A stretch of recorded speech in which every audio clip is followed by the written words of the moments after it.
1971 के युद्ध की शुरुआत से पहले प्रधानमंत्री श्रीमती इंदिरा गांधी ने कई पहलुओं पर रणनीति बनाई थी।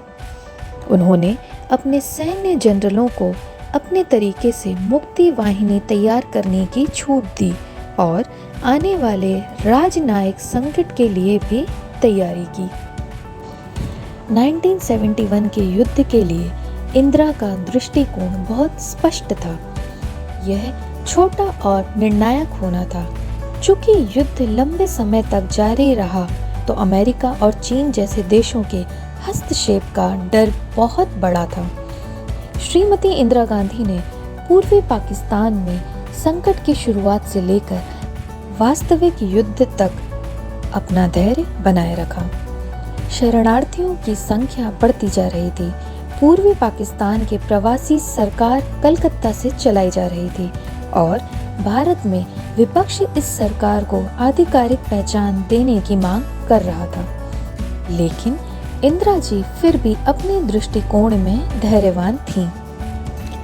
वह नहीं चाहती थी कि भारत किसी भी परिस्थिति में युद्ध शुरू करे। पाकिस्तानी वायुसेना के हमले ने यह सुनिश्चित कर दिया था। हमले के समय इंदिरा जी कलकत्ता में थीं। वह कुछ ही समय में दिल्ली पहुंची और देश को संबोधित करते हुए कहा, हम पर एक युद्ध थोपा गया है।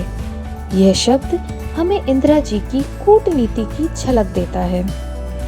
1971 के युद्ध में भारत की जीत इसलिए भी संभव हुई क्योंकि इंदिरा जी पूरी तरह से अपने सैन्य प्रमुख फील्ड मार्शल सैम मानेकशॉ पर निर्भर थी। अप्रैल 1971 में इंदिरा जी पूर्वी पाकिस्तान की स्थिति को देखते हुए कुछ सैन्य कार्यवाही करना चाहती थी, लेकिन मानेकशॉ ने इसके लिए मना कर दिया था।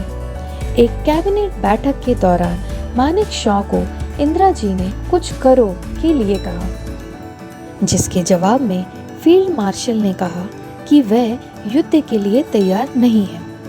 उन्होंने इंदिरा जी को चीन से संभवित आक्रमण, मौसम के कारण बाधाओं और ऐसी स्थिति में सेना की सीमाओं से अवगत कराया और कुछ समय मांगा। इंदिरा जी ने उन पर भरोसा किया। इंदिरा जी की रणनीति युद्ध को छोटा रखने की थी, लेकिन अगर यह लंबी हो जाती है तो दुनिया को पाकिस्तान के कारनामों से पहले ही अवगत करा देना चाहिए। इसके लिए इंदिरा गांधी ने मार्च से अक्टूबर 1971 तक दुनिया के कई नेताओं को पत्र लिखकर भारतीय सीमा पर चल रहे हालात की जानकारी दी। उन्होंने 21 दिनों के लिए जर्मनी, फ्रांस, ब्रिटेन, बेल्जियम और संयुक्त राज्य अमेरिका का भी दौरा किया था। इंदिरा जी हर जगह पूर्वी पाकिस्तान में चल रहे जनसंहार का जिक्र किया। दिसंबर 16, 1971 को युद्ध शुरू होने के 13 दिन बाद पाकिस्तानी सेना के पूर्वी कमान के प्रभारी जनरल ए खान न्याजी ने ढाका में आत्मसमर्पण कर दिया। न्याजी ने भारतीय सेना के पूर्वी कमान के प्रभारी लेफ्टिनेंट जनरल JS अरोड़ा को अपनी सर्विस रिवॉल्वर सौंपकर समर्पण के साधन पर हस्ताक्षर किए। 16 दिसंबर को शाम 5 बजे जनरल सैम मानेकशॉ ने इंदिरा गांधी जी को फोन किया और उन्हें बताया कि ढाका अब आज़ाद है और पाकिस्तानी सेना ने बिना शर्तें आत्मसमर्पण कर दिया है। तब इंदिरा जी ने संसद में जाकर कहा, ढाका अब एक स्वतंत्र देश की राजधानी है। हम जीत के इस क्षण में बांग्लादेश के लोगों को सलाम करते हैं। तत्कालीन विपक्ष के नेता अटल बिहारी वाजपेयी ने इंदिरा जी को अभिनव चंडी दुर्गा कहा था, जिन्होंने पाकिस्तान को हराकर इसे 2 टुकड़ों में विभाजित कर दिया था। सरेंडर के बाद इंदिरा जी ने फौरन सीज फायर की घोषणा कर दी थी।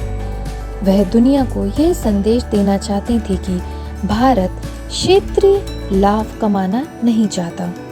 भारत की 1971 की जीत सिर्फ सैन्य नहीं थी, इंदिरा जी ने अपनी कूटनीति से रिचर्ड निक्सन को पछाड़ दिया था। उन्होंने महज 13 दिनों में पाकिस्तान को राजनीतिक रूप से विघटित कर दिया था और मानवतावाद दिखाते हुए लाखों शरणार्थियों को आश्रय भी दिया था।